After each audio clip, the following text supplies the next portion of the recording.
Muy buenas tardes. Soy Andrea Martos. Para algunos me conoceréis como el alter ego de Rufino. En la contra, buenas tardes a todos, primero por sevillanos y después por contraescuchas. Como os podéis imaginar, nos hemos encontrado fortuitamente aquí en Sevilla y hemos dicho, pues bueno, vamos a presentar Contra el pesimismo hoy tan buen día como cualquier otro, ¿no? Bueno, Fernando, bienvenido a Sevilla y ya sabes, como diría Samuel Pepys de los españoles, Dios cría contraescuchas. Dios cría sevillanos, sí, por todas partes. Bueno, espero que se me oiga bien. Bienvenidos. Bienvenido a mí porque he venido de fuera hoy, pero bienvenidos aquí a la presentación de Contra el pesimismo en Sevilla, que es la segunda ciudad en la que se presenta. Lo hice en Madrid el pasado martes. Estaba con Rubén Arranz y esta vez me he traído a Andrea. Seguramente Rubén diría, has mejorado mucho el presentador. Y yo también lo creo. Creo que he mejorado, no mucho, pero sí un poquito. Siempre, pero me gusta mucho estar con Rubén, pero más todavía estar con Andrea. Bueno, pues nada, he hecho 2 casetas de firmas, las 2 muy bien. Algunos de vosotros os he podido ver en la caseta hace un ratito. Y nada, cuando quieras nos ponemos con ello, Andrea. Bueno, pues vamos a empezar, yo creo que por el principio de todos los principios. Y es, cuando eliges el tema del libro, cuéntanos cómo escogiste ese tema y luego qué tuvo que ver tu querido editor, don Félix, el más madrileño entre los madrileños, en esta decisión. Bueno, tuvo que ver mucho porque yo quería escribir de otra cosa. Y el editor me dijo, bueno, Fernando, ¿qué tal si te lo das? Los editores suelen ser gente muy paciente, que conocen bien al autor, en mi caso me conoce bastante bien, es Félix Gil, que ya le traía de la esfera de los libros. Me dijo, tómate, piénsatelo, y me soltó una idea, estábamos comiendo. ¿Qué te parece, Fernando, que tú, este tema del que me has hablado muchas veces, ¿por qué no haces un libro sobre eso? Dije, pero esto no da para un libro, Félix. Me dijo, sí que da, sí. Sacamos un papel, no era una servilleta, era un papel de una libreta, y me dijo, venga, temas sobre los que creas que hay mucha mala sangre criada y tal, y empezaron a salir, y dije, pues sí, Félix, sí queda para un libro, sí. Y nada, me puse con ello. Nos pareció un buen título contra el pesimismo, porque en el fondo lo que había era pesimismo, detrás de todas estas 5 grandes temas que son los que he tratado en el libro. Supongo que como ya lleva el libro 3 semanas a la venta, alguno de vosotros, de los asistentes, se lo ha leído. En otros casos lo habréis empezado y habéis visto que está bien estructurado en temas que aparentemente no tienen que ver mucho que sí entre ellos, pero lo cierto es que sí que tienen. Es decir, tienen un tema o un eje central que es el del pesimismo, el del miedo al futuro, el de la amargura, la desesperanza. Ese es el origen del libro. Es interesante que Félix te lo propusiese, porque te conoce muy bien y él sabe que eres un antipesimista. No voy a decir precisamente un optimista per se, porque para algunas cosas bien sabrán tus queridos contraescuchas que no es que seas optimista per se, tienes un cierto toque de cinismo mezclado con humor. Entonces, ¿qué vamos a encontrar en este libro? Es un libro contra el pesimismo, pero no necesariamente a favor de optimismo boborrón que a veces nos ha llevado muy malas ideas, ¿no? No es un libro de autoayuda. Lo digo para que si alguien tenía, no sé, por el título, pensaba que, bueno, estoy yo últimamente muy mal y este libro me va a venir bien porque voy a recuperar el buen humor. No es un libro de autoayuda, eso lo hacen los psicólogos y gente así, lo hacen muy bien, pero yo no soy psicólogo, soy periodista, soy divulgador histórico y un libro es eso mismo, es un libro no de periodismo, pero sí de historia, o la historia desde luego permea los 5 capítulos del libro. Yo no soy propiamente un optimista, lo que soy es un fanático de los hechos. A mí me gustan los hechos, me gusta mirar a las cosas de frente y saber si son ciertas o no son ciertas, nada más. Mirar las cosas de manera desprejuiciada. No lo sé, creo que a estas alturas, después de tantos años que llevo en el oficio, quien no me conozca es porque no quiere conocerme. Yo cuando abordo un tema, el que sea, no parto de ideas preconcebidas. Parto de preguntas. Esas preguntas buscan respuesta. El problema de tratar de respondértelas es que te aparecen nuevas, pero algunas sí terminas respondiéndotelas. Una de las formas de responderlas son mediante hechos. Los hechos son objetivos. Es decir, que hoy vivimos más que hace 100 años es un hecho. Esto no significa que no haya gente que se muera en la flor de la edad, pero la cantidad de gente que se moría en la flor de la edad en el año 1920 era mucha más que ahora, ¿no? Es un hecho también decir que comemos mejor, que estamos, en fin, tenemos una nutrición, una dieta más rica que la que tenían nuestros antepasados, que vivimos de manera más confortable. Esto de nuevo son hechos, no me estoy inventando nada, no estoy yendo a la estadística, estoy yéndome a hechos fácilmente documentables en el pasado. Que disfrutamos de sociedades mucho más pacíficas que las del pasado, en las que, por lo regla general, resolvemos nuestros problemas y nuestros litigios de forma pacífica y no a golpes, cuando en las sociedades del pasado sucedía exactamente lo contrario. Vivimos en unas sociedades muy libres de guerras, no podían decir lo mismo nuestros antepasados, y sobre todo muy libres de enfermedades, en comparación con lo que había en la Europa del siglo XVI, XVII y XVIII, o incluso el siglo XX. Una de las cosas que comento en el libro es que a veces se nos olvida que las últimas grandes epidemias son de finales del XIX. Epidemias de cólera, epidemias de tifus, que mataban a cientos de miles de personas en países europeos, estoy hablando, en los Estados Unidos. Así que lo único que hice fue ir a buscar datos para, bueno, no para provocar el optimismo, pero sí al menos para combatir ese pesimismo instalado desde arriba, ese mensaje que se extiende por medios de comunicación y sobre todo por redes sociales, de que vivimos en el peor de los mundos y que tenemos que entregar el poder a alguien que sea nuestro salvador y que consiga hacer del mundo un lugar mejor, pero solo lo conseguiremos a través de esa persona o de ese partido político. Y entonces, ¿de dónde nace esa paradoja? Porque si vivimos ahora mismo en el mejor de los mundos que hemos tenido hasta ahora, ¿cómo es posible que seamos nosotros mismos los que pensemos que realmente vivimos, no sé si en el peor, pero en uno de los peores? ¿De dónde nace esa diferencia? Bueno, por un lado está la machaconería. Decir muchas cosas, por más que sean mentiras, muchas veces terminan creando una impresión. Y por otro lado, y esto creo que es fundamental, y es que nuestra vida es muy corta. Más corta de lo que pensamos. A efectos históricos, nuestras vidas son un suspiro. Si, no sé, en esta sala, ¿quién será el más mayor de todos? Pero dudo muy mucho que supere los 70 años. O sea, hay alguno más mayor, pero vamos, serían 80 en todo caso, ¿no? Y la edad media rondará los 40 aproximadamente. Eso en términos históricos es nada. Yo mis recuerdos conscientes los puedo echar hacia atrás hasta los años 80, mucho más, ¿eh? En fin, yo no soy un jovenzuelo precisamente.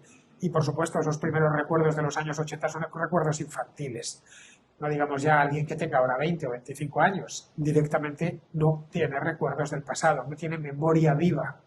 Y como no hay memoria viva, se puede inventar esa memoria de manera muy sencilla. Se puede, con intereses políticos, decir que hace 30, 40, 50 o 100 años se vivía mucho mejor, que dejamos una Arcadia perdida en el pasado y que si escogemos a ciertos individuos o partidos para gobernar, nos devolverán esa grandeza perdida. Es decir, lo que explica esto es que vivimos poco. Si fuésemos como los elfos del Señor de los Anillos, que viven miles de años, no habría ningún problema, porque recordaríamos perfectamente de dónde venimos. Pero a nosotros nos cuesta recordar de dónde venimos simplemente porque no estuvimos allí. Entonces, ¿podríase decirse que el pesimismo es un mecanismo de control?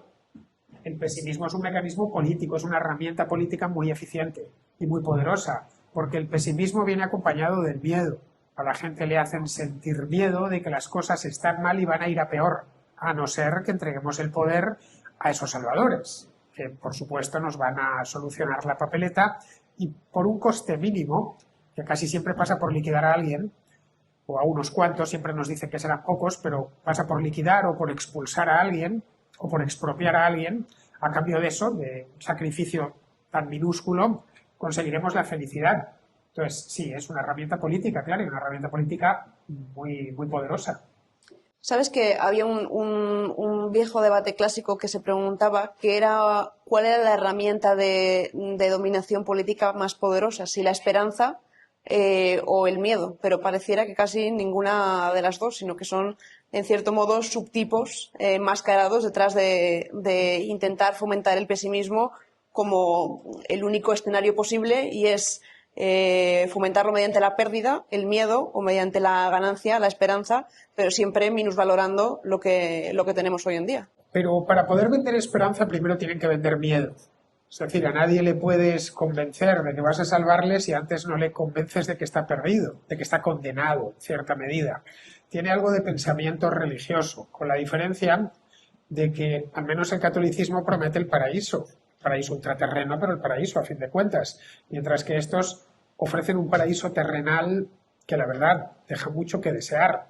Así que lo primero que, para vender esa esperanza, lo primero que generan es miedo, miedo en grandes cantidades. Y ese miedo además viene provocado por agentes bien definidos. Son este y este los causantes de vuestra desgracia. Los que son los responsables de lo mal que lo estáis pasando, de que todo vaya tan mal, porque curiosamente las cosas antes iban bien. De ahí viene la intención de la historia, que en el libro, y tú lo conoces bien, hay concretamente 2 capítulos que son muy históricos. Bueno, son en cierto en cierto modo una buena respuesta a una frase muy tuya que podría bien haber sido el subtítulo del libro, que es "No siempre lo peor es cierto". Bueno, sí, es uno de mis lemas, ¿no? Durante muchos años tuve una columna en un periódico que se llamaba así, "No siempre lo peor es cierto", y además cada vez que escribo un email a alguien aparece abajo, como si escribía un email en inglés a pues, contactos que tengo en otras partes del mundo, no sabían lo que significaba, me pidieron que lo tradujese y lo traduje, vamos, lo tengo puesto en los 2 idiomas. Y se lo tomé prestado a Carmen Iglesias, que es la presidenta de la Real Academia de la Historia, una mujer a la que admiro mucho, una historiadora de primerísima categoría, porque ella tiene un libro muy bueno, llamado así, "No siempre lo peor es cierto". Y es verdad, es que no siempre lo peor es cierto. No siempre lo peor es cierto de lo que está sucediendo en el presente, pero tampoco de lo que nos cuentan que sucedió en el pasado. Cuando nos hablan de tiempos pretéritos y nos los pintan con, bueno, auténtico pavor, no siempre es cierto. Es decir, toda narración histórica, sobre todo si está politizada o está hecha por políticos o por activistas políticos, es una narración histórica, un relato histórico interesado, necesariamente retorcido y que conduce a alterar el presente. Bueno, hablando un poco más del libro per se en particular, yo estoy de acuerdo con Rubén, que dijo que bueno, se había leído 3 veces el libro y es verdad que lo tenía bien subrayado. Y Rubén decía que este era tu mejor libro y tu libro más personal. Y yo estoy de acuerdo con eso. Es el libro en el que tu manera de escribir y tu manera de pensar se vuelcan de manera más clara. Y yo creo que cualquier lector tuyo, contraescucha que te conozca desde hace unos cuantos años, si lo ha leído ya, y en el turno de preguntas, si alguien comparte esta visión, me gustaría escucharla también, es el libro que más se parece a ti. Y se parece a ti en muchas maneras, quizá, y hay una muy curiosa, voy a barrer aquí un poco para mi terreno, porque es un libro escrito muy al estilo oxón u oxfordiano, que es una palabra más conocida, ¿no? Es un viaje entre muchos relatos históricos que tú vas trazando, que vas uniendo y que al final te demuestran, a raíz de pues bueno, enseñanzas en ciertos personajes históricos, que no solamente estamos mejor, sino que en el fondo los humanos no hemos cambiado tanto en nuestra manera, en el software que llevamos dentro a lo largo de los siglos. Bueno, no, seguimos siendo los mismos, claro. Los hombres de Altamira eran como nosotros, eran seres humanos a efectos anatómicos como nosotros y a efectos cerebrales. Lo que tenían eran juguetes algo más rudimentarios, pero eran iguales que nosotros. El ser humano, tal y como lo entendemos, aparece hace unos 200.000 años y más o menos se ha mantenido. Nos hemos vuelto algo más comodones, algo más frioleros y algo más calurosos, porque tenemos unos inventos que nos han hecho la vida muy fáciles, pues desde el ferrocarril hasta el aire acondicionado, que sé que en Sevilla le dais un uso intensivo durante los meses del verano, o la calefacción. A ver, respecto al libro, yo sabes que lo terminé y lo entregué a principios de mayo. Y bueno, pues era un libro más, bien, me gustaba el resultado, me parecía que estaba bien, que lo había estructurado bien. Evidentemente cada libro nuevo que escribes, y llevo unos cuantos en los últimos años, sale un poquito mejor porque es la práctica y eso ayuda mucho. Pero yo no pensaba que iba a gustar tanto. El hecho es que se lo pasé a mi editor y mi editor, Félix, está acostumbrado a leerme. Me ha publicado mis últimos 6 libros, así que, y normalmente no me dice nada. Bueno, sí, está bien, tal, ¿no? Y me llamó por teléfono desde su casa creo que era un domingo, para decirme: Fernando, es lo mejor que has escrito. Y dije: bueno, Félix, me sorprende que me lo digas. No tenías ninguna obligación y además que me llames un domingo desde tu casa. Luego, a todo aquel que se lo di a leer, Pepe Sotochica, que hizo el prólogo, le hizo un prólogo precioso. Pepe de nuevo se quedó fascinado y me llamó por teléfono y me dijo: bueno, a Pepe le piden infinidad de prólogos a lo largo del año porque Pepe es un fuera de serie. Y de nuevo me llamó y me dijo: Fernando, es magnífico el libro. Y me hizo el prólogo que me ha hecho, que es un prólogo precioso y que además se le ve sentido. Se lo pasé a Rubén Arranz y 3/4 partes de lo mismo. Se lo pasé a Javier Rubio Once y lo mismo. Oye, el libro es maravilloso, pero qué cosa más buena has hecho. Lo leíste tú y me dijiste lo mismo. Es el libro que más se parece a ti, es un libro que está muy bien. Y ya me vine arriba. Esto fue en verano, ¿te acuerdas? Que dije: Claro, sí. bueno, oye, que el libro puede funcionar, que no va a ser un libro más. De ahí que lo tomé con mucha ilusión, porque dije: sí, a gente que no tiene que decirme nada porque son amigos, en esencia, amigos, los amigos más cercanos y más íntimos que tengo, que no tienen obligación de dorarme la píldora, como os podéis imaginar, me dicen que el libro es extraordinario, pues tiene que ser bueno. Es decir, no me deben nada, ¿no? Que Andrea me diga: el libro es bueno, pues bien, sé que me lo va a decir. Y en el caso de que fuese malo también me lo diría: pues no me ha gustado mucho, o falla aquí, aquí, aquí.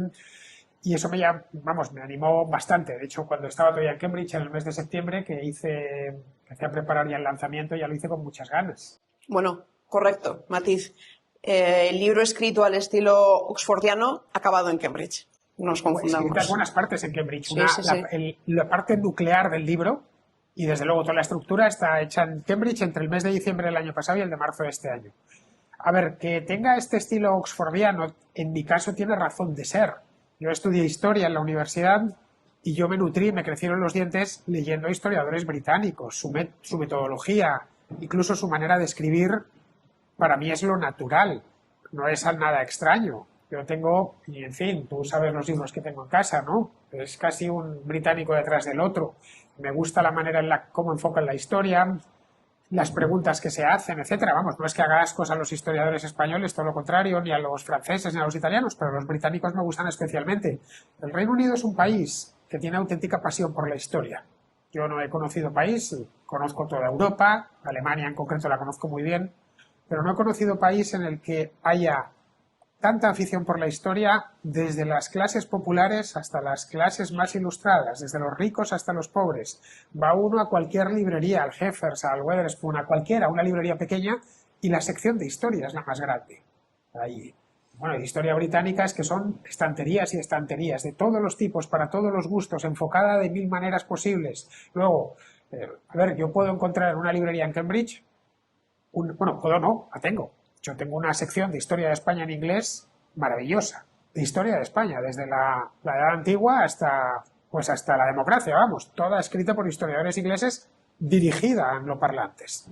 Lo mismo de historia de Polonia, de historia de Turquía, de historia de Alemania, de historia de Rusia, de historia de Italia.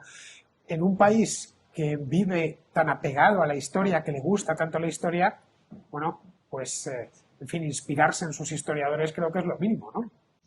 Absolutamente. Bueno, yo tengo mi capítulo favorito en el libro, pero voy a dejar ese tema para el final porque sé que será suficientemente polémico. Antes de eso, me gustaría, ya que el libro se titula Contra el pesimismo, me gustaría que hablásemos de la receta FDÚbica contra el pesimismo, ¿vale? Yo sé que si yo te pregunto cuál es la receta, me vas a decir que no hay receta, con lo cual ya voy a meter yo los ingredientes y te pregunto sobre los ingredientes específicamente, ¿vale? La primera, yo creo, y ahí corrígeme si no estás de acuerdo, yo creo que la primera herramienta contra el pesimismo es otra de tus frases, que es la historia, el saber central. Es que la historia es el saber central. ¿Y es una buena herramienta contra el pesimismo? Es la mejor herramienta contra el pesimismo, porque esto lo digo muy a menudo.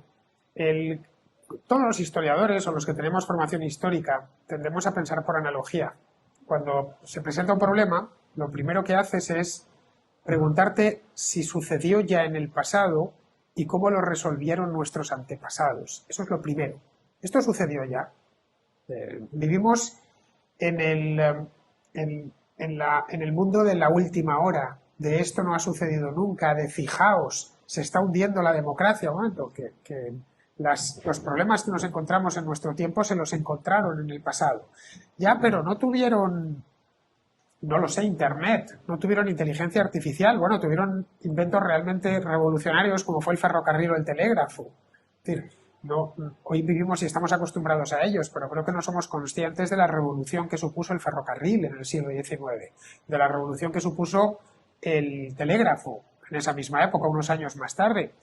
El ferrocarril posibilitó que ir de aquí a Madrid se pudiese hacer en un día, cuando hasta ese momento hacían falta no menos de 2 semanas en el mejor de los casos.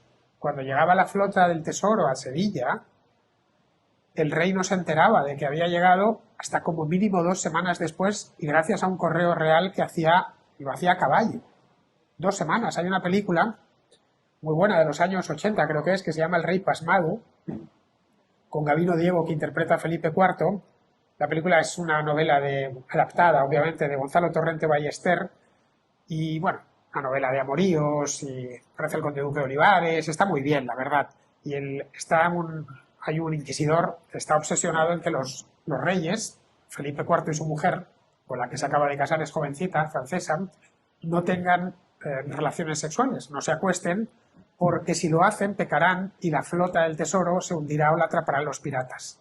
Bueno, y toda la película, que dura esos 15 días, pues está el rey que no sabe qué hacer, que anda detrás de la reina, pero no puede porque está el inquisidor general detrás. La cuestión es que termina la película con el correo del rey llegando al Real Alcázar diciendo: la flota ha llegado a Sevilla en tiempo y forma. Claro, se quedan pensándolo, ¿cómo?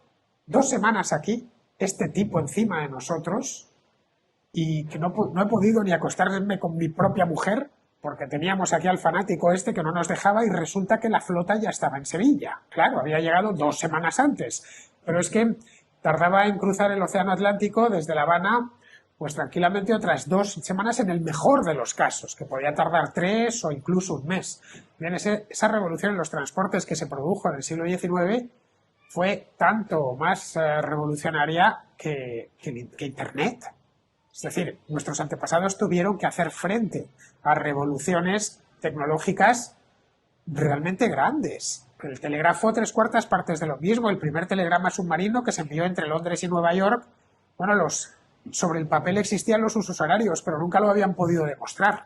Sabían o imaginaban que en Nueva York había una hora distinta a la de Londres, o que en Sevilla es distinta a la de Buenos Aires, pero nunca en tiempo real. ¿Qué hora es allí? Claro, con el telégrafo, como los pulsos circulan a la velocidad de la luz, pudieron constatarlo. Estaban enviando un telegrama por la noche en Londres y estaba llegando a media mañana a los Estados Unidos. Bien, todo eso lo hicieron nuestros antepasados, así que podemos aprender de la historia. De hecho, debemos hacerlo porque es la principal fuente de enseñanza. Decía esto que decía Cicerón, de maestra de la vida, ¿no? Caer en el pesimismo y en lo último que ha sucedido, no sé, me recuerda un poco aquello de Escotado, ¿no? Que decía, no, esta gente, los hipocondríacos, ¿no?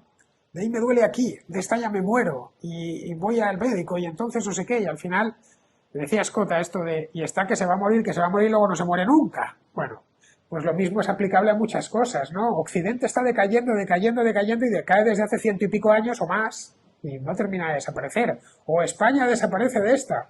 Llevan diciendo que va a desaparecer España en 400 años, y al final no hay manera de que desaparezca. Es decir, el pesimista, no digamos ya el pesimista profesional, es por lo general un impostor, porque asegura conocer cosas que es imposible conocer, que es el futuro. Yo aquí no hablo del futuro, hablo del pasado. A partir de aquí, que cada uno saque sus propias conclusiones. Bueno, pues justo enlazando con esta historia que contabas, me recordabas a una anécdota de una película, y lo voy a enlazar con el segundo ingrediente de la receta, y es esta película, no recuerdo el título, en la que Woody Allen hace de hipocondríaco. Lo hacen varias, porque además es que él es un hipocondríaco. Correcto, en la que Woody Allen hace de Woody Allen, sí. Y hace un papel de hipocondríaco, entonces le dice el doctor, ya harto de que vaya a visitarlo a la consulta muchas veces, le dice, pues la verdad que vamos a tenerte que hacer un análisis muy sesudo, vamos a tardar un par de meses en darte la respuesta. El doctor sabía, por supuesto, que perfectamente no le pasaba nada, y bueno, pues ya le diremos, pero entre tanto cuídese, porque bueno, casi como no queriéndole dar la noticia de que efectivamente le pasaba algo grave. Y bueno, la película concluye con que el doctor le dice, ay, pues al final no era nada, y el tipo se va tan contento, ¿no? Y es una escena muy graciosa. Y esto me da pie al segundo ingrediente, que es el sentido del humor. Tú eres una persona, para aquellos que te conocen, con un sentido del humor muy acusado. Lo utilizas en tu vida diaria, lo utilizas en las redes sociales, lo utilizas para salir de la circunstancia cuando viene algún intenso profesional a rondarte. ¿Es el sentido del humor otro buen ingrediente contra el pesimismo o contra los pesimistas, por lo menos? Bueno, eso es a título individual, sí. Yo tengo buen humor por regla general. Me levanto de buen humor, me gusta hacer bromas de las cosas, pero es que eso es personal. Eso, claro, pedirle a la gente que tenga sentido del humor si no lo tienes, pues ya es más complicado, ¿no? Es como si a mí me pidiesen estar de mal humor o ponerme tremendo, o ponerme intenso, pues me costaría porque no lo llevo en la naturaleza. Eso ya depende de cada uno. No lo sé, esta es una ciudad, por ejemplo, en la que el humor se practica mucho y muy bien. Es decir, no reírte con un sevillano es difícil, porque llevan el humor casi implícito. Es cierto que hay de todo, pero por regla general, esta es una ciudad bien humorada. Luego hay otras ciudades que son un poco más de gente más seria, ¿no? No sé si también influye el clima, influyen muchas cosas. Yo me tomo las cosas con cierto humor porque soy así, no. Es bueno, evidentemente, ¿no? Pero Bueno, no se puede, muchas veces no se puede elegir. uno de los pesimistas profesionales en aquellos años dorados del perroflautismo, del que tú eres un estudioso, eran los videoflautas, ¿no? En los videoflautas aparecían bueno, pues ideas terroríficas que metían miedo al miedo, algunas de ellas, y tu herramienta para contrarrestar ese pesimismo genérico de los mercados era pues el sentido del humor, ¿no? Entonces también se puede instrumentalizar por ahí un poco. Bueno, no lo hacía, es que me salía. Yo veía aquellos espectáculos, sobre todo la acampada aquella del 15M y tal, y no podía evitar reírme, porque decían en ocasiones tantas tonterías juntas que era imposible no reírte y se lo tomaba muy en serio, además a sí mismos. En general me gusta reírme de los intensos. Cuando veo un intenso, es decir, el sentido del humor es un síntoma de inteligencia. Esto supongo que lo habrás visto tú a lo largo de tu vida. Sí, claro. Cuando se ve a alguien que es un intenso, muy listo no es, eso para empezar. Entonces, y como no es muy listo, de una manera u otra va a terminar haciendo el ridículo. Y el ridículo, en fin, el ridículo es gracioso. Cuando alguien hace el ridículo, pues es inevitable reírte, ¿no? Siempre y cuando que no sea la risa de algo personal. Yo nunca me río de defectos personales, ni hago bromas, Cierto. de nada de eso. Muchas veces, además, abordo los problemas de forma humana. Es decir, si veo que el tipo es ridículo, bueno, tampoco me gusta hacer sangre innecesariamente, ¿no? A no ser que sea un malvado absoluto, pero tampoco te encuentras malvados absolutos. Luego, hay otra cosa. Es que tampoco, no sé, nunca las cosas llegan a estar tan mal, tan mal, tan mal, ni tan bien, tan bien, tan bien. La vida más o menos es una escala de grises y la vida en sociedad también. Es decir, podemos tener mil motivos para quejarnos, pero vivir en el infierno es muy difícil y lo mismo vivir en el paraíso. Es imposible, no existe ninguno de los dos extremos. Se trata de que, bueno, tengamos un mediano pasar lo mejor posible, pero que no sé si te has fijado que los propagandistas políticos venden el paraíso, como si el paraíso fuese alcanzable de alguna manera. Y un paraíso la mayor parte de las veces miserable, un paraíso terrenal. Y no existe el paraíso terrenal. Y para eso utilizan la intensidad. El político y el activista es tremendamente... Y cuanto más fanático, más intenso. No sé si os acordáis en los tiempos de la ETA, que cada vez que salía un Batasuna en la tele estaban siempre de mala leche. O sea, les veías en las ruedas de prensa o tal, y decías, pero bueno, esta gente, pues sí, claro, es que un fanático está siempre de mala leche. No puedes, porque muy listo no es. Para ser un fanático tienes que ser una persona limitada. No puedes tener es imposible que tengas buen humor. Si tuvieses buen humor, no serías un fanático. Bueno, los que siempre están de mal humor casi congénito son los decrecionistas. Parece que va en el pack. Pues que los decrecionistas viven amargados. Es que lo contrario del optimista no es el pesimista, lo contrario del optimista es el amargado. De hecho, esto podría haber llamado el título de este libro Contra la amargura, ¿no? La gente que vive el amargado es porque se amarga a sí mismo, porque no quiere que las cosas vayan bien, vive bien en la amargura. Creo que todo el mundo, todos hemos conocido a gente así. Y tratan de extender esa amargura. Es un poco un comportamiento infantil, ¿no? Yo estoy mal, por lo que sea, y quiero que todo esté mal. Como un niño de 1 año, que si a él le duele la tripa, a todo el mundo le duele la tripa. Tiene algo de eso, el amargado. Claro.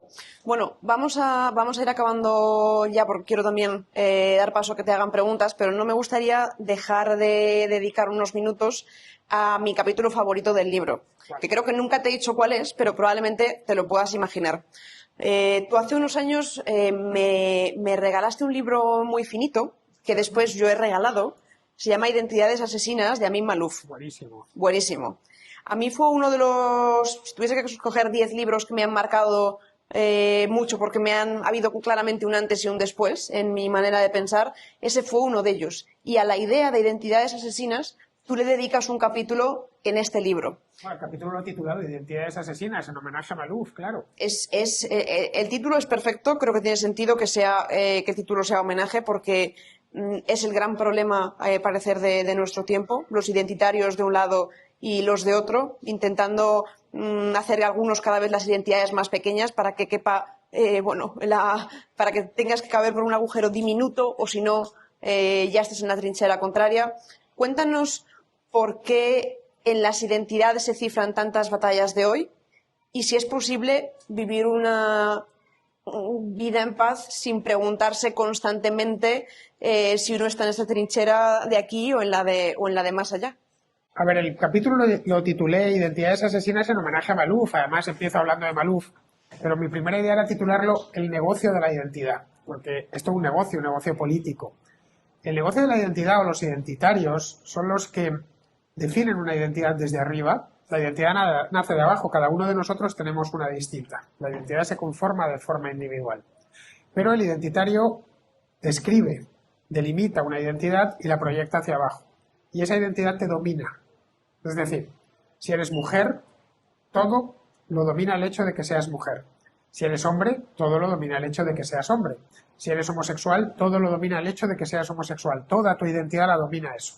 Si eres español, en el caso de los nacionalistas, toda tu identidad la domina el hecho de que seas español, o catalán, o alemán. Y a partir de ahí, como la identidad te la han definido y te la han delimitado perfectamente, pueden hacer contigo lo que quieran. Pueden decidir si puedes seguir siendo español o no puedes seguir siendo español.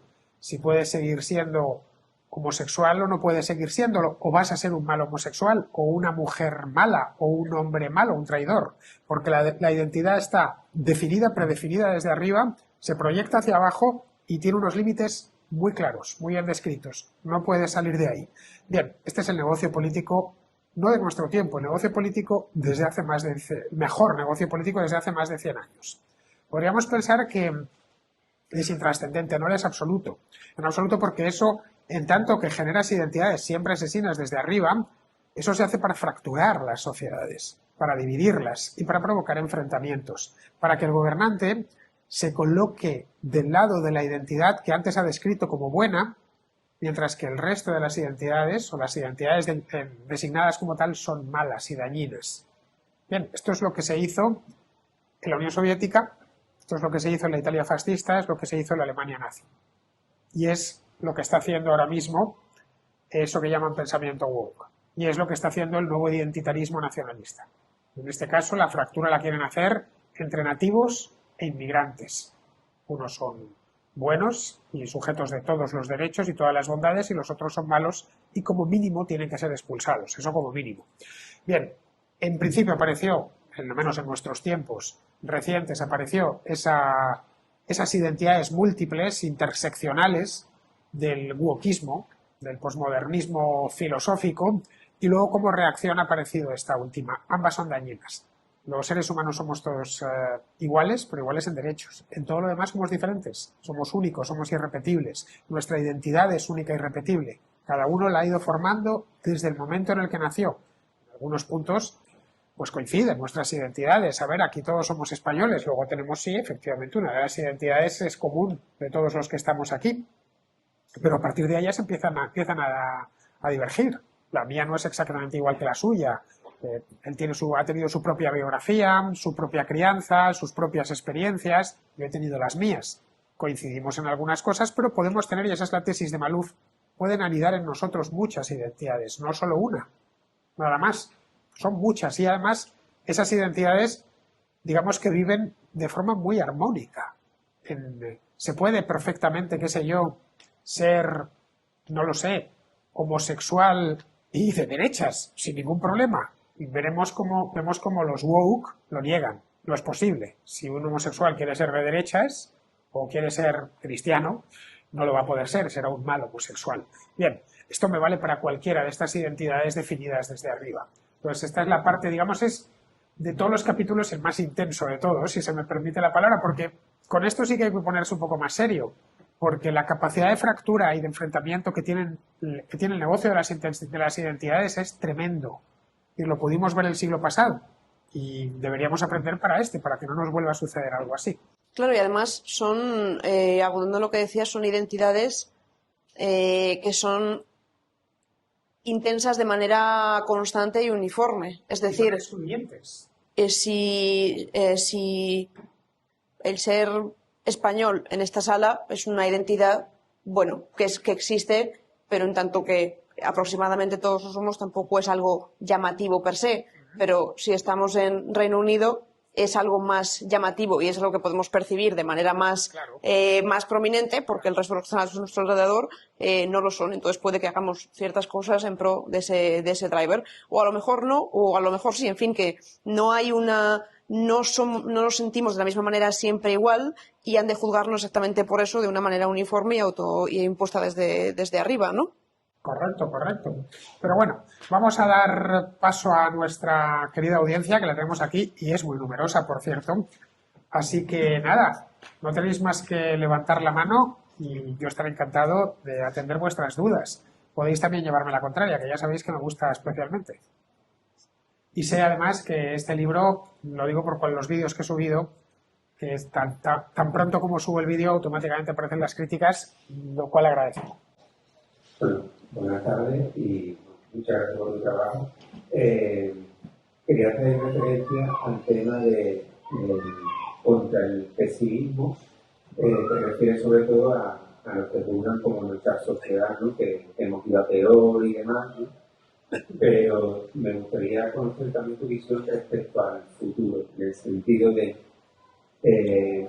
puede ocurrir que muchas veces las sociedades, cuando llegan a cotas de bienestar pues, bastante desarrolladas, quizás haya habido episodios en la historia que lo demuestren, ¿no? Que cuando se llega a una cota de nivel de desarrollo bastante pequeño, ciertas sociedades como que se aburren de la estabilidad o pierden la sensibilidad hacia, por ejemplo, lo que sería ir a una guerra, ¿no? Como ocurrió en la Primera Guerra Mundial, ¿no? Que muchas sociedades europeas fueron entusiastas a la hora de que sus países declararan la guerra, porque eran generaciones que llevaban ya generaciones sin ir a una guerra, ¿no?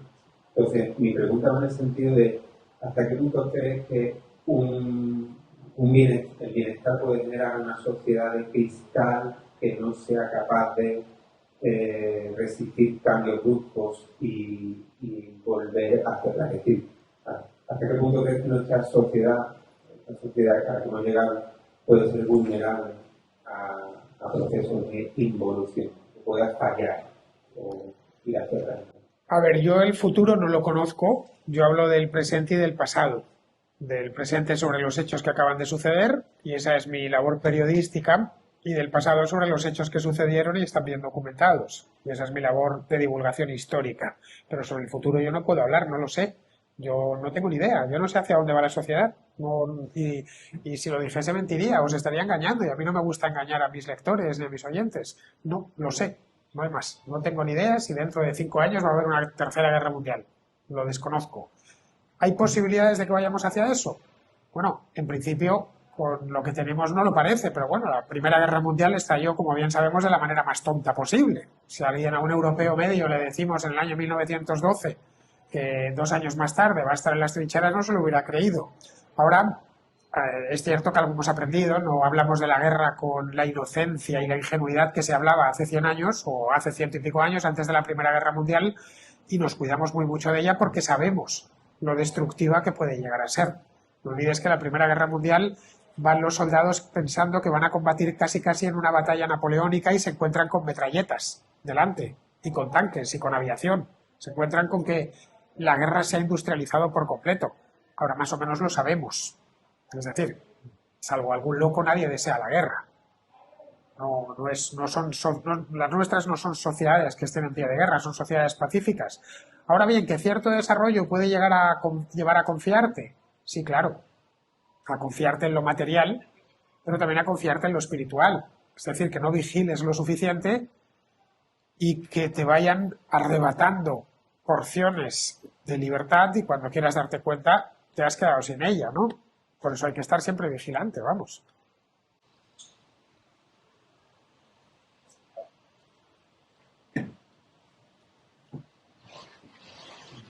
Buenas tardes, encantado de conocer y muchas gracias por tu trabajo y por el esfuerzo de venir aquí. La pregunta va un poco por lo siguiente. ¿Tú crees que la temática del libro, el crecimiento del pesimismo, de la amargura en los últimos años, puede estar influenciado porque el ser humano occidental cada vez maneja peor lo que es la incertidumbre, lleva a lo que no conoce y de eso se aprovechan estos pesimistas interesados de lo que estamos hablando? En este caso, aportando tu punto de vista como historiador y periodista, lógicamente. Puede ser que en épocas pasadas, en épocas anteriores, se aceptara o se resignara un poco más la incertidumbre del futuro, teniendo en cuenta que tus necesidades básicas estaban más en el aire que antes, no tenías tanto acceso a la información como ahora, y que ahora nosotros con tantas comodidades ese pensamiento se haya deformado. No genera dificultad, pero sí, como digamos, con la cabeza en una reflexión tan críticas como en épocas anteriores. Vamos a ver. Nuestras sociedades son sociedades opulentas, sociedades muy ricas en comparación con las del pasado. Tenemos muchas cosas que damos por sentadas pero que no deberíamos, como el plato de comida diario, como que, bueno, el agua del grifo, el mismo agua del grifo en sí es un pequeño milagro cotidiano, no digamos ya que además la puedas beber sin intoxicarte, como que podamos, en fin, caminar por la calle sin miedo a que nos asalten, eso no es lo habitual, o a pesar de los que dicen que poco menos que no se puede andar por la calle, todos sabemos que se puede andar por la calle. Esa es la realidad. Aquí estamos sin ninguno está armado y ni hay un guardia en la puerta. Y ahora yo me iré de vuelta al hotel y no voy a temer nada.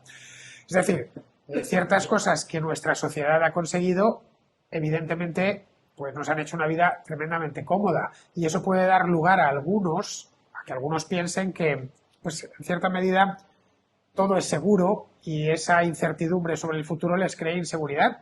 Pero debería ser al contrario. Cuando estás bien, piensas que el futuro va a venir bien. Es decir, lo más que puedes pensar es, bueno, quizá vendrá algo mejor o se quedará como está.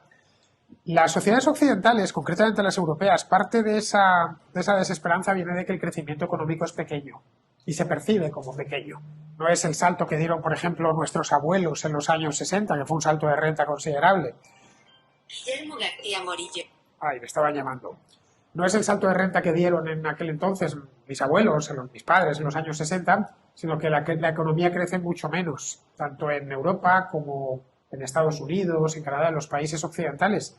Pero bueno, eso es lo normal. No puedes crecer 10% anual. Una economía, una vez está desarrollada, tienes un país construido, pues creces el 2, el 3%.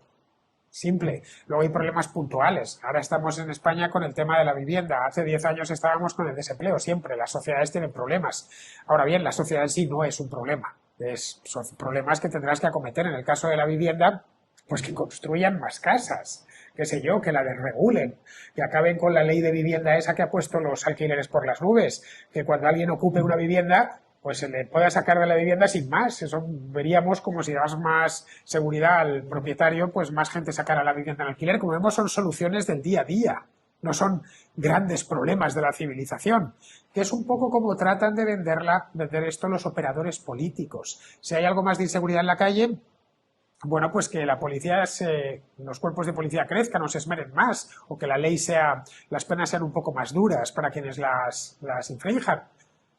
Pero sobre esos pequeños problemas que podemos ir teniendo y que todas las sociedades han tenido, nuestros antepasados de hace un siglo también tenían problemas, se pueden abordar, pero eso no supone que todo esté equivocado, que el mañana que vayamos hacia esto, a no ser que quieras utilizarlo políticamente.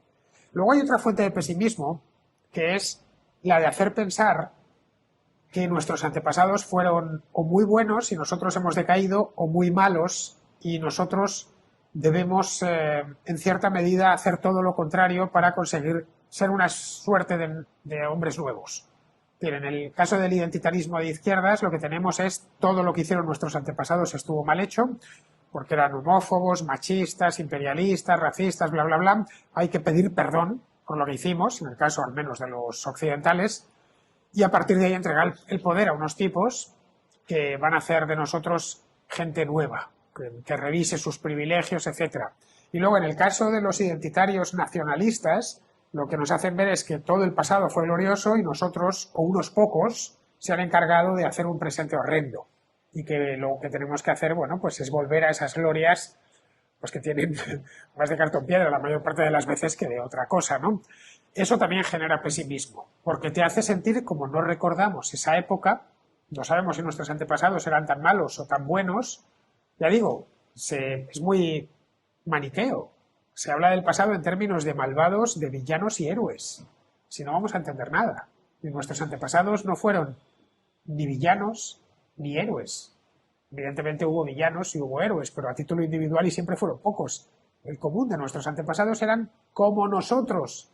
Gente que vivió su vida lo mejor que pudo, tratando de, bueno, pues de sortear los problemas que se le fueron presentando y actuando en función de unas circunstancias que se le presentaron en su época, nada más. Bien, utilizando todas esas herramientas generan, sí, la incertidumbre hacia el futuro, pero esa siempre ha existido. La incertidumbre nos acompaña desde el momento en el que nacemos. No sabemos lo que va a pasar mañana, eso es un drama. Pero bueno, hay mitos en la antigua Grecia que ya, ahí tenemos el caso de Casandra, ¿no? De que puedes ver el futuro, pero nadie ni lo ha podido ver ni lo podrá ver, a no ser que te esté engañando, claro. Vivir de la incertidumbre ajena, en otras épocas, sí, la incertidumbre siempre ha existido, no es algo que haya funcionado. Ahora lo que hacen es, lo que viven todos estos operadores políticos es de crear mala uva, de criarle mala sangre a la gente para que se enfade, para que se considere que son unos desgraciados, que todo está mal y que solo a través de ellos la cosa se solucionará. Examina los mensajes, especialmente de los partidos que están en los extremos, y verás que lo que digo es cierto. ¿Algo más? A ver, allá atrás. Hola, buenas tardes.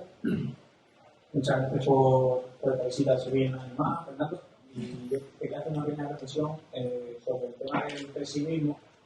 Es cierto que hoy en día nos hacen creer o ver que vive un poco menos que en un buen camino. O sea, no es los todos, tenemos los turboliberales, los fachas, en fin, que tenemos problemas y creo que más que nada sucede un poco como sucedió en el Chile de Allende, que aunque no dejaron que no se publicasen ideas contrarias, sí acotaron quién tenía acceso al papel. Hoy en día, quien más voz tiene siempre son los que nos meten miedo y siempre señalan dónde va hasta el fin del terrible hombre occidental, ¿no? Y mi pregunta es de carácter pesimista y quería preguntarle si no considera que es un poco esta lucha o esta idea de actuar contra el pesimismo no es una batalla perdida. Yo creo que no, sinceramente. Es decir, hacer una serie de reflexiones que vienen muy al caso sobre unos temas que están eminentemente de actualidad, como el presentismo histórico, como la política de las identidades, no es una batalla perdida, es una batalla que hay que librar, obviamente. No le vamos a dejar todo esto a los cenizos, ¿no? Todo el campo, al contrario, tiene que haberla. Una sociedad libre es una sociedad en la que se debate, en la que todas las ideas concurren y las mejores ideas son las que están bien fundamentadas. Yo personalmente creo, y es lógico que yo lo diga, que mis ideas están bien fundamentadas y así lo expongo. Lo mío lo he dejado, esto no es una conversación de bar, esto es un libro escrito negro sobre blanco, es decir, expuesto a todo tipo de críticas, ojo, críticas que agradezco y que espero que las conclusiones a las que llego, pues las traten no de falsar, porque esto no es una ciencia, pero sí al menos de desautorizar y que digan no es cierto y te lo voy a explicar por qué. Bien, el debate, la batalla de las ideas es permanente, siempre ha existido y siempre existirá. Bien, yo concurro como intelectual a esa batalla y creo que nunca, la única batalla que está perdida es la que no se libra, la que se decide no dar.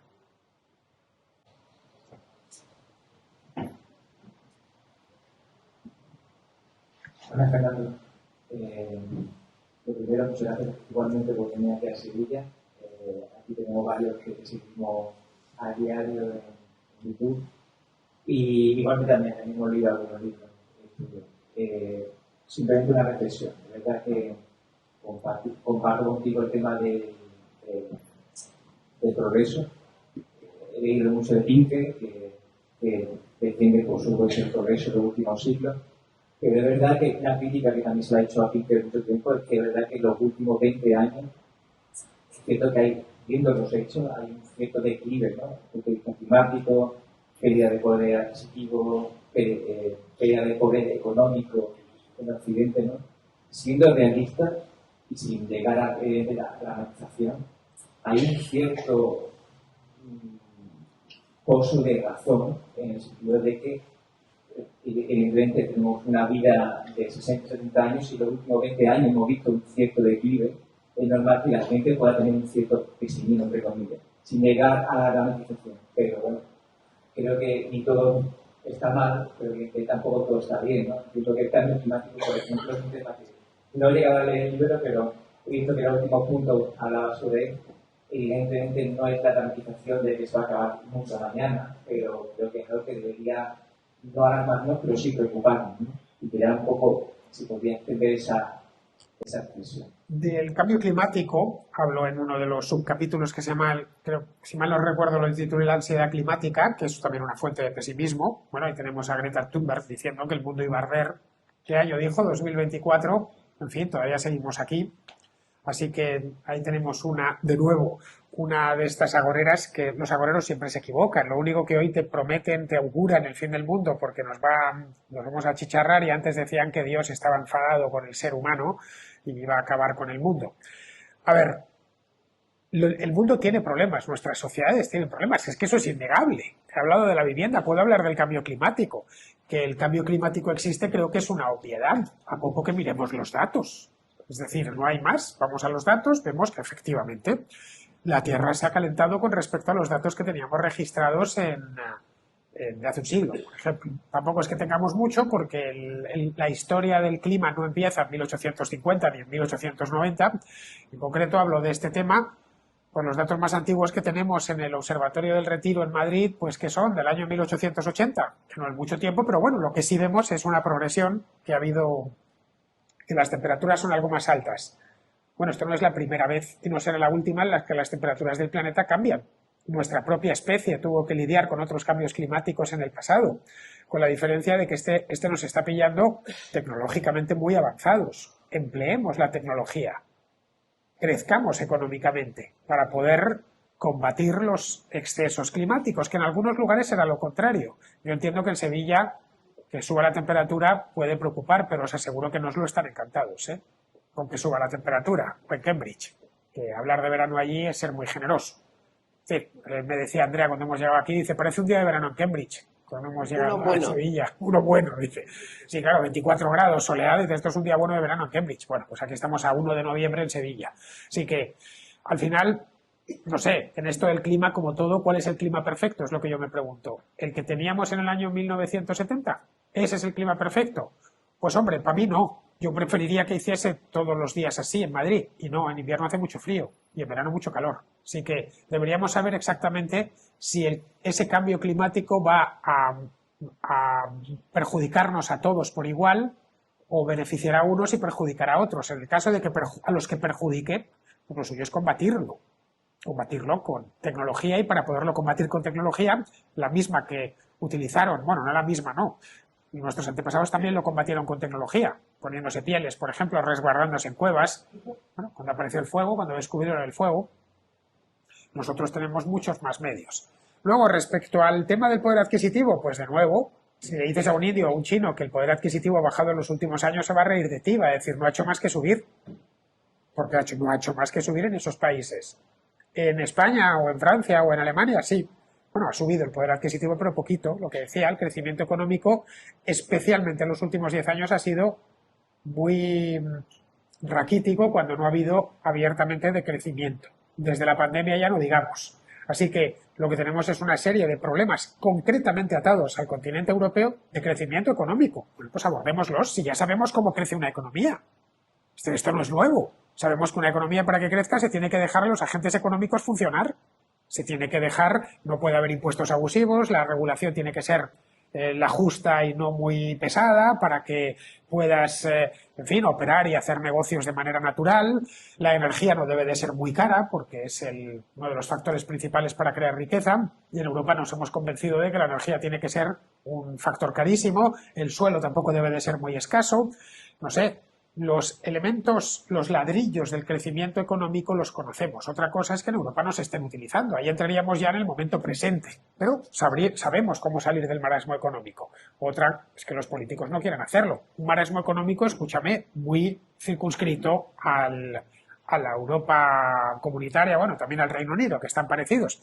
Pero no deja de ser algo coyuntural. Estructuralmente, el mundo es mejor hoy que hace 20 años. Y mejor que hace 30 años, y muchísimo mejor que hace un siglo. Esa es la realidad. Que haya problemas coyunturales es obvio, claro. Lo que se trata es de encontrar soluciones a esos problemas que se nos vayan presentando. No somos la primera generación que encuentra problemas. De hecho, las generaciones que nos precedieron se los encontraron mucho mayores que nosotros, que los que tenemos, y con muchísimo menos capital, experiencia y tecnología de la que tiene la población humana actual, que por cierto, es más numerosa que en toda la historia de la humanidad. Yo creo que ya solo con eso es motivo de, si nuestro planeta tiene una capacidad de soporte tan grande de poder alimentar diariamente a 8.500 millones de personas, cuando hace 200 años hubiera sido materialmente imposible, es que muchas cosas se han hecho bien en estos 200 últimos años. Hace 200 años la población mundial tenía 1.000 millones. No llegaba todavía a 1.000 millones.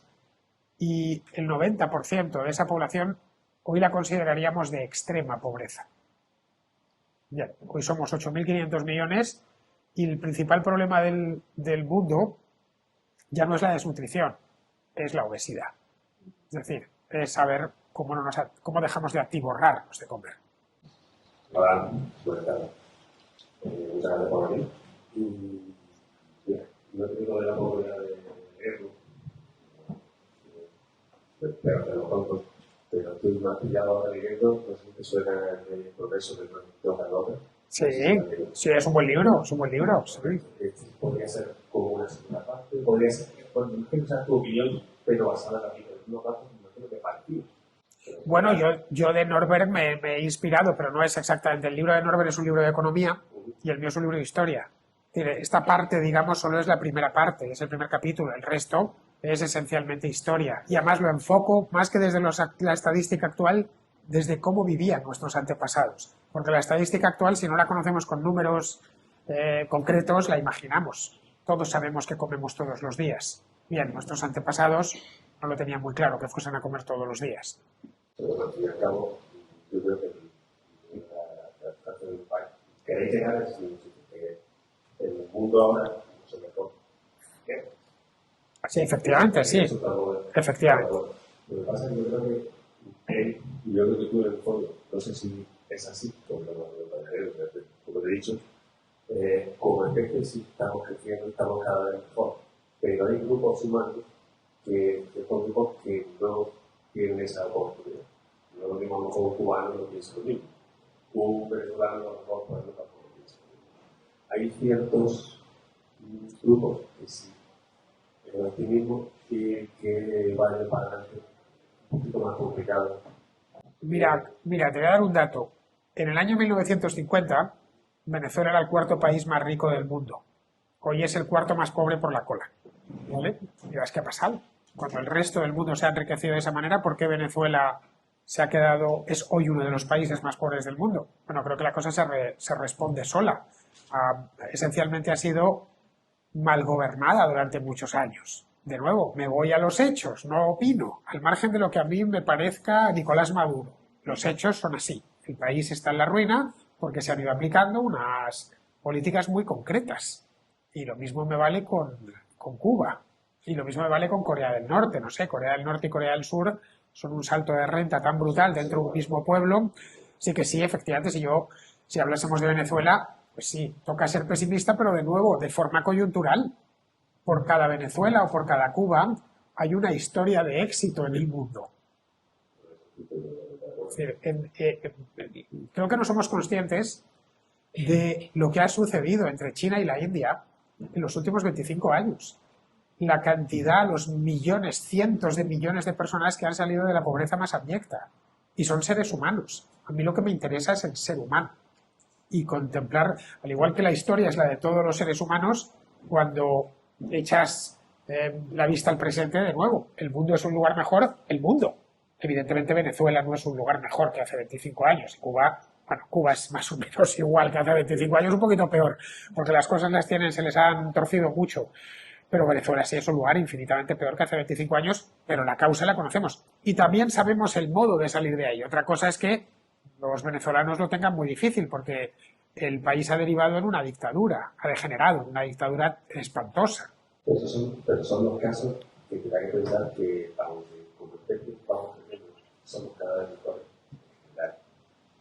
Si no estamos un poco atentos, podemos caer. No digo que sea en ningún caso, pero habrá grupos humanos que puedan comprender. Siempre, por supuesto, siempre. Lo digo muchas veces, el precio de la libertad y de la prosperidad es la vigilancia. Tenemos que mantenernos vigilantes. Pero esto ya nos meteríamos no en la historia, sino en el presente. Mantenernos vigilantes, evitar que nos reduzcan a servidumbre. Eso es una cosa que creo que cualquier persona que crea en la democracia y en la libertad tiene clara, ¿no? Cosa que los venezolanos, por ejemplo, descuidaron. Bueno, Fernando, me dicen los compañeros de la Feria del Libro de Sevilla que tenemos que ir terminando. Así que, por mi parte, ya sabes que tienes una feliz lectora que ha disfrutado mucho leyendo del libro y que se ha hecho más preguntas de las que sin duda nos caben en esta presentación. Espero que sea sentimiento mutuo para todos los que se vayan a leer el libro. Y nada, hasta el año que viene. Espero el año que viene volver por aquí porque espero tener libro nuevo, que a mí Félix me tiene exprimido el tipo como una toalla. Me dice, no, para el año que viene otro más. Digo, bueno, vale, venga. Así que, y yo esta feria no me la pierdo nunca, de hecho lo pido. Yo quiero ir a Sevilla, le digo siempre a la editorial, antes a la Esfera de los Libros y ahora a HarperCollins, la de Madrid y la de Sevilla. Esas dos son sagradas. Luego ya, si cae alguna más, bien, pero estas dos fundamentales. Porque esta feria, esto de venir aquí el 1 de noviembre, estar, qué maravilla, manga corta. Esto es la alegría de vivir, lo ves, además, la gente por la calle. Así que nada, muchísimas gracias por haber venido.